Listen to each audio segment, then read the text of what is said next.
Narrative is funded by viewers like you. Support our independent journalism at patreon.com/narrative. We're starting to see the talk about the breakup of Facebook and those kinds of things. When you see those kind of antitrust measures being introduced or talked about, do they give you any comfort, or do you think that doesn't really go to the story, to the core of the story? Well, that gives me great comfort. Facebook has become a terrible entity that is powering a resurgence of Nazism. Mm-hmm. I mean, that you can't get worse than that. Right. I mean, I agree. I actually agree with that, and I would also add I agree, and I would add that they're the size of one of the largest countries in the world, if not the largest, and that gives them a sense of transcontinental power that basically no one else has. And right. I think it's beyond time to start to limit that, and whether that's a restructuring and a breakup of the company through some sort of antitrust or something else. I mean, maybe it's a whole other thing, but I think that it's become a very dangerous platform, not just for neo-Nazism, for recruiting any kind of intolerant group that wants to seek, other radical members and try to organize. And unfortunately, I think what we're seeing a lot of with these sort of the Proud Boys and these groups that are popping up in America is that, but it's also affecting elections all across the world. It's been, blamed for sort of the failure of elections in some countries due to misinformation, being broadcast out to millions and millions of people at once. India, for example, has had lots of problems with WhatsApp. And so I think that there really needs to be some harsh looks at it. And I think the idea that Facebook is getting ready to issue a digital currency, or maybe they already have, and that somehow that doesn't make it a dangerous situation, because like I said, they're the size of the largest country on the planet. When suddenly they're issuing a currency, I mean, that could devalue the currency of many actual regular countries. Right. Just by its existence. They only got that big because they were willing to violate laws every second of every day. Mm-hmm. I'm not talking about the propaganda side, resurging Nazism. It's the big data analytics side. They have collected and provided so much intense granular data about every person on the planet to unethical organizations that are now looking at it and figuring out how to manipulate people and cause whatever events they want to cause. Facebook is being used to basically pick and assassinate people, and that happened in Myanmar. It's been used for genocide. I mean, Facebook is a weapon like as dangerous as a nuclear bomb, and nobody's done anything about it for years, and people have died. And democracies have died, I mean, that's a real challenge that, look at the 2016 attack on American democracy. It really was an act of war, and we don't really think of it as an act of war, but it was. I do. I actually do. I've called it that many times. Yeah, I too. I mean, it feels to me like, this recent attack, this recent hack, and to move away a little bit from Facebook, but doesn't really, is still an act of war, even though we sort of brush it off and you guys are like, oh, well, it happens all the time. It's still an enemy nation coming at us and taking our stuff. It's definitely an act of war. And if you watched when the DNC ended up suing Russia over the whole like Podesta and other hacks, one of the case filings from the Russian side said, oh, okay, if we did do this, it was an act of war, so it's okay. They said because it was a military operation that they couldn't be held accountable in a court of law. I mean, that's their exact language in that filing. It was really shocking. And of course, that happened at a time when, the media basically was like, Russia, what? Russia, what happened? What did something happen with Russia? And so when instead of reporting on, hey, Russia just filed a statement in a U.S. federal court, this is what they said, most of the major media was like, next. Yeah, basically ignore the big story of them calling it an act of war. Here's a little graphic, by the way, that's... It was stated in a legal way of, if this was what they're claiming, then it would have been okay. It isn't the same as saying it was an act of war, but it's on the edge, and still it's very alarming. The damning thing is when the Russian generals on state-sponsored TV in Moscow have confirmed that they are currently engaged in information war against the United States. That is the more concerning part. And we are not really engaged in an information war against them. I mean, that seems to be the case. You don't hear about. Can I address that for a second? Yeah, absolutely. All right. I will say that we're not in the way that they are, at least publicly. There's a lot of hesitance and reticence amongst the federal agencies to protect the so-called cyber secrets that we do have. And there's also a fear, or a well-grounded concern, I should say, that if we unleash these things, what happens next? I mean, so maybe some people have heard of Stuxnet, which was most likely, no one's really actually directly publicly attributing it, but most likely a combination of Israel and the U.S. working to disable the Iranian nuclear machines several years ago, and it was delivered by somebody carrying a USB stick in. It wasn't delivered by like a major hack. It was old school. Yeah. And people say, well, what can America do to respond? The reality is, and this is my own opinion, I don't work for any government agency. I did a long time ago. If the U.S. government wanted to flip the switch and basically bring these things out of the hangar, we could do a lot of damage, and it wouldn't take very long. It would be pretty quick, actually. And actually, the kind of damage that I'm talking about would actually be cyber-physical crossovers, where the cyber attack will disable something like an electrical grid or something and it will cause real-time, real-life effects very, very quickly. Luckily, we haven't seen that much of that here in the United States. There's been some attacks on some water systems, and some attacks on some 911 systems, and some attacks on some ambulance systems. And there's been constant attempts on taking down cities, and there have been a few cities that have been held to ransom, paid the ransom. But in general, those types of lethal cyber-physical crossovers aren't happening as much as they could be. So that's certainly an option for the United States if they wanted to. And then secondly, I think that there are things that we don't want to show yet, unless they were absolutely needed, because they are considered an act of war. If we do it, the next response, there isn't a cyber response to whatever that is. So the next response becomes a real war. And so that you really have to play. That's a very fragile balance. I think that the Pentagon, from my observation, is very keen to try to walk that balance as much as they can, for better or worse. And but I also say that there's, I think, a lot of capability here, both with our government and with private sector groups that are organized to essentially offensively hack. Mm. Do they have the same capability of attacking our grids? Presumably they do. The Russians or Chinese or whomever could in limited ways, yes, but because our grid is mostly broken up into smaller grids, there isn't really a way for anyone to just sort of take out the entire United States electrical grid all at once. Certainly regional or cities but in many countries where they have one operator, or two, it's much easier, and especially in a place like Russia, where we've been up and down their electrical and telecom systems for years. It wouldn't be that difficult for us. But it's still a bit of a game of deterrence. We've got the same capabilities or slightly better ones than they, and neither side uses their big guns because they're scared the other side will retaliate. Sort of, yeah. Yeah. Chris, what's your sense of how this looks on an international scale? Like who's winning this game this war between America or whatever, which countries are participating against the United States?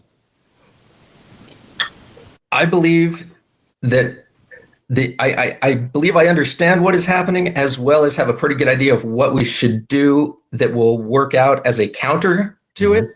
And it doesn't involve blowing up anything. It doesn't involve lots of harm and mayhem. But as long as there is so much secrecy and denial and reward given to lies, we're going to keep trending downward. This is never going to improve until there is incentive to do the right thing, because nations like Russia have a lot more practice at the upper level of of being deceptive in the shadows as far as like the mafia level things go.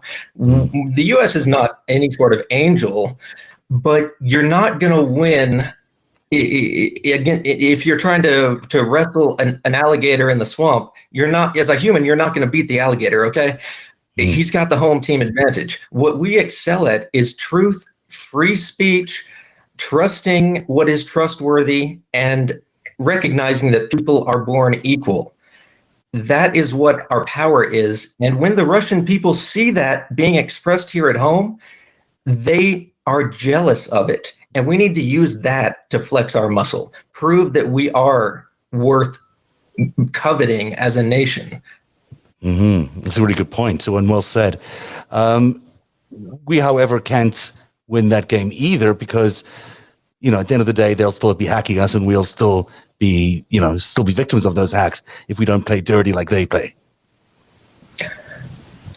Currently, yes, there you gotta fight a little fire with some fire, definitely. And there is a big need to let our roars be heard, to make the ones that pull the triggers over there very much afraid to pull those triggers because it's gonna hurt a lot. That is definitely necessary. We're not pussies over here. Yeah. However, no, I agree with that, Chris. I mean, I think that that's an important point. And also for the last several years, because of who's been our president and because of his relationship with Putin, there really has not been the type of strong response perhaps that we should have seen over other things that have gone on over the last couple of years. And so I would advocate right now, especially that we're in a presidential transition time and it's kind of, you know, what's America's response going to be and kind of like a little shaky, right? Frankly, the agencies that are run by civilians that are not appointed by political appointees, those division heads and those deputy chiefs and those chiefs, those are the people who need to be basically kind of saying, okay, this is what America's response is right now. Forget all the political nonsense. You know, there's this side, there's that side. But the reality is that unlike 4 years ago in 2016 when Russia did attack us and, you know, and that was not the first time, that was part of an ongoing information warfare. Unlike in 2016, flash forward now, you have CISA, you have Cyber Command, you have the FBI having put, you know, hundreds more, if not thousands more agents onto the cybersecurity sort of, you know, aspect of things. And same with some of the other federal agencies as well. You also have the combined experience of everybody's been able to look back over the last couple of years now and say, okay, well, what were some of our holes where we didn't, you know, maybe we haven't patched all the holes or blocked them all. But I think that a lot of states and localities have made it a stronger effort from an election perspective, okay? So I think in this situation, we have the ability to not just flex our muscles, we have the ability not just to hit back, but we also have the ability to really start to work on a broader level to create an understanding of how training and human skills fall into this like highly complex digital world. And, you know, like Chris was saying earlier about the possibility of someone being bribed or a password or, you know, whatever, something that we would consider like a simple thing. Right. But a lot of that also stems from, we hope that government agencies are all well trained and that they're used to dealing with that. But one of you made the point earlier that you're also dealing with all these vendors, the third party contractors. And, you know, at some point it becomes a very blurry world. Who are you really dealing with? And who's really the one executing the code? Or who's really the one, you know, who's responsible for pushing yes, we're going to transmit that thing now to all these people. So is that somebody who's a government employee who's been vetted and has a top secret clearance, or is that a contract worker? Maybe they've checked their driver's license to see that they don't have any, you know, drunk driving things, or worse, maybe that's a third party person who basically has no accountability whatsoever. And so I think that's kind of where we are with this in some ways, is that these types of large hacks have to stand as a lesson of like, how do we get better from a human perspective as well as a technological perspective. And just to add, I think that with all the coronavirus craziness and the COVID misinformation and disinformation that's just pouring out right now, vaccine disinformation, It's incredibly important for all of us to be paying attention to what kind of information are we digesting. So whether it's this current hack that involves sort of an arcane, technical thing that most people wouldn't understand unless it was explained to them several times, or is it like, hey, disinformation about COVID, that COVID's just like the flu, or it's fake, or you don't need to wear a mask, or which is more dangerous? The one telling you not to wear a mask, or the one saying, ignore that cyber thing, it's just some, kids sort of playing around. So there's like levels of disinformation here that we're being attacked with simultaneously. And I think that makes it easier for a digital hacker, whether they are a sophisticated nation state or, a kid basically, to take advantage of that chaos, of that environment, of people's minds being upset, being off kilter, and also because everybody's working from home and stuck on devices, there's more of a preponderance to sort of click on things. And Right. maybe people aren't thinking as clearly, and maybe because they're not in their work environment, they're not having those pop-ups saying, are you sure you want to click on this thing right now? And so they're doing it on a device that may not be that safe, off of Wi-Fi that may not be secured, that with a default password. I'm just using examples, but we've all created a situation with our own sort of home cocoons in a way, right? That's multiplied those attack vectors exponentially on all of us. And there is an allegation that the cyber attack was hidden within the coronavirus pandemic because of the timing. As we look at March, was the time when it started, and there was a Department of Homeland Security official today saying that they believe that it was intentionally started in March because it was designed to be hidden in the chaos of the pandemic, or at least the start of the pandemic, which does make a lot of sense.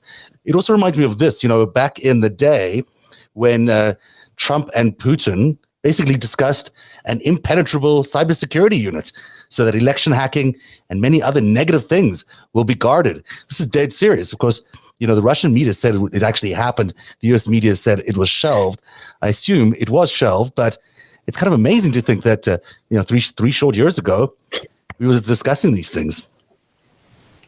Well, you're taking the words from somebody whose words don't really mean anything. Yeah. There in that it's dangerous to pay attention to the specific words, because at best Donald Trump uses his public words to express what he would like his co-conspirators to do in a criminal sense. That is the at best what's happening there. So I don't give much measure or credit to. There was never anything like that. There was never any attempt to build a joint cyber unit. I think there was. No, I don't think so. If there was, it was not for the United States benefit. It would have been guarded from us finding out about it, and it would have been guarded from us preventing harm to ourselves. But that's what I mean. Yeah. If he's talking about any sort of guard there, it's not in our interest. Yeah, I mean, David Ignatius actually wrote this way back in the Washington Post that working with Russia on cybersecurity is like hiring a burglar to protect the family jewels, which of course is exactly what it would be like. But this was serious at the time. Donald Trump was the president, and Rudy Giuliani was his cybersecurity czar. Can you believe it? I also will speak up for the people who work in these agencies. I mean, there's a lot of people whose names none of us will ever hear who are working really hard hours to protect this country from these types of attacks. And I think, there's a lot of politics. There's a huge amount of nonsense and PR like BS. There's also tens of thousands of people, if not more, who are every day showing up to work, signing in quietly.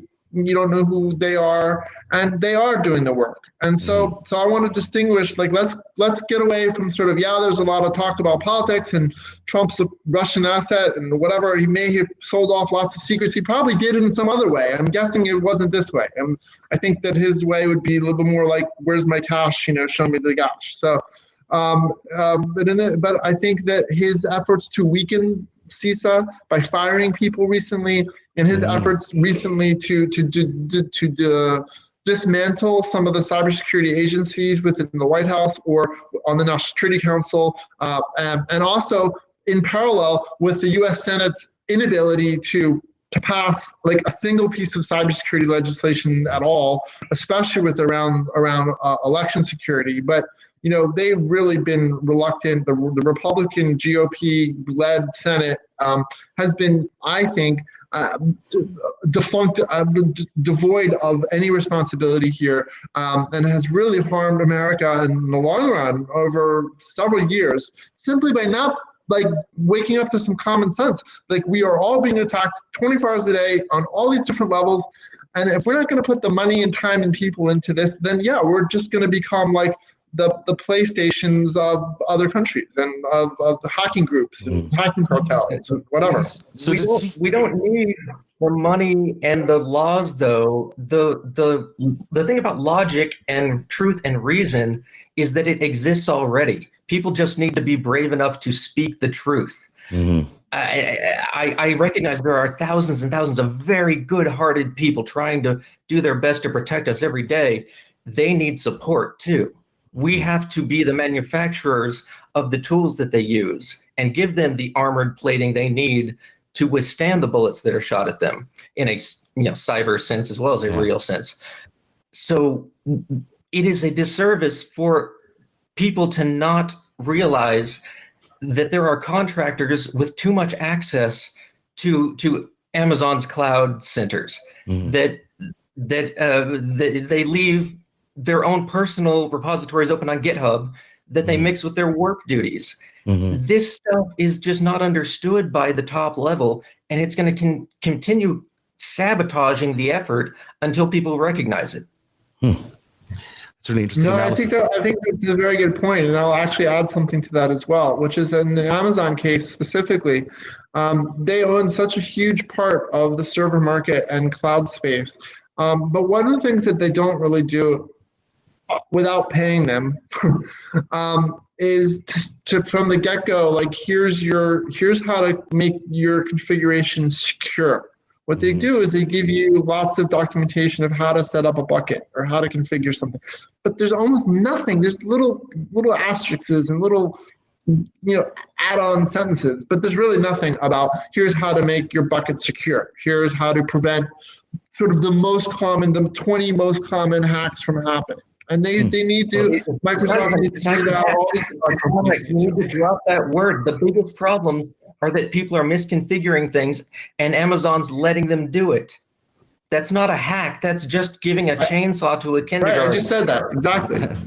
I didn't realize this at all. This is really interesting. So Amazon lets you put in basically whatever structures you want in the programming. You don't have to follow the rules. You have to follow the rules to set it up, but from a security perspective, there's basically no protocols or structure. Wow, that's fascinating. And there's no way to know if the third-party marketplace partner that you're paying money to as a developer, third party, did it in the correct way. So Amazon can set up a bucket to be secure by default or whatever, except for their admins that still have access at the back end. Mm-hmm. But it doesn't mean it actually works or does anything. And then they'll let all these third-party developers create unsafe scenarios that they wash their hands of because, that was the third party that we were just hosting it. The third party is the one that misconfigured it for you. And they know it's happening. Right. And they've been very careless about letting it happen. And we're concerned about Huawei and 5G, but really there's already a very hackable cloud infrastructure that people could hack quite easily. Well, I think that Chris has made a really important point here. Yeah.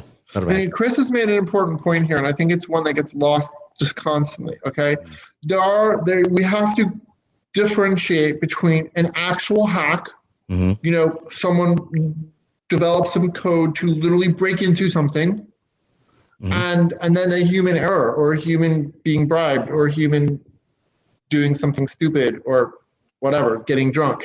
And those are two very different categories. And so a lot of times these breaches that happen because of some human error, but the company doesn't want to necessarily admit it. So they're going to come up with a complicated digital story and vice versa. So you have that go both ways. And I think that's sort of the other thing about the Amazon bucket thing was that's actually very difficult. And this is also true for Microsoft and Google as well. And same for Apple because of the iCloud and the Apple Store. These giant clouds also hold repositories of apps, ecosystems, all these other things. Okay, so when you make it so that in Amazon situation, if all I want to do is make a mobile app and I want to fire it up using an Amazon server to host it all, I could do that, and it won't take that long. And if I, like Chris said, if I don't have someone on my team who's a security person, and I'm simply just like implementing it to get it so that it's standing up and running, not hard. It's really easy. And I think the problem is you multiply that by every single IoT company out there. You multiply that by every single company that's got an Amazon bucket or a Microsoft Azure setup or Google setup. You're talking about a scale of millions of possible attack vectors. And so, one of the things that we counsel in my company just to our clients and the people we talk to is like, do you really need to be as connected as you are? Does everything in your life need to revolve around your phone? Have you thought through like the meaning of having a camera outside of your house that's hooked up to your phone, but if you lose your phone, what happens? There's just all these things, and people have kind of rushed into this hyper-connectivity of just everything being connected. And as in that rush, we've partially made ourselves much more vulnerable, all of us, whether you're a cybersecurity expert or someone who knows nothing about it. Just by jumping into that rush, we've all made ourselves much more vulnerable. And I think that a lot of this comes down to some of the companies maybe having a little bit more of a responsibility to the people who pay them for their services to deliver something that's out of the box, much more secure, or at least starting with some level of security, not providing something that's just a raw onion that needs to be peeled. Really interesting. I'm fascinated by all of this. We have to wrap up because we're out of time, but do you guys want to do one final word from either of you? Do you have any final thoughts? I would love to do just one final word here. Yeah. Yes. In the early days of moving to the cloud within the U.S. military, there is a letter that is well known that advocated for it many years ago, and resulted in quite a push towards moving and developing into the cloud. The signature on that letter is Michael Flynn's. That's how did very that telling. work out for us? Well, didn't he used to work for Palantir as well? So there you go. And Alan, any final words from you? I just, Flynn never surprises me at this point when it comes to disparaging international security. So I think that we all need to look at this recent hack as a warning that these are all going on. There's all types of these things occurring 24 hours a day, whether it's an actual hack, like I said, someone penetrating a system, or like Chris said, it's a bribe or someone making a mistake with a password. But we should all be step back for a second and say, okay, well, if this can happen to sophisticated organizations that have CISOs and CTOs and security groups, what does that mean to my small business? Or what does that mean to my small hospital? Or what does that mean to my family office or my family? And I think that these are the types of questions that we should all be asking ourselves, and use these opportunities as with any cyber breach to basically kind of take a review of your stock, of your situation, and maybe make some changes. It's a good way to end it. Thanks very much, Alan Silberberg, who is the founder of DigiJaks, and Chris Vickery, who is Director of Cyber Risk Research at UpGuard. Thanks, gentlemen. What a great conversation. Really fascinating. I'm more concerned about the hack than you are, and I guess that's a good thing. I feel much better having spoken to you for a good hour here. I feel like it's maybe not as traumatizing or traumatic as it was when I first read about it, but maybe it is. It is. It's worse. It's a pretty big hack. Narrative is funded by viewers like you. Support our independent journalism at patreon.com/narrative.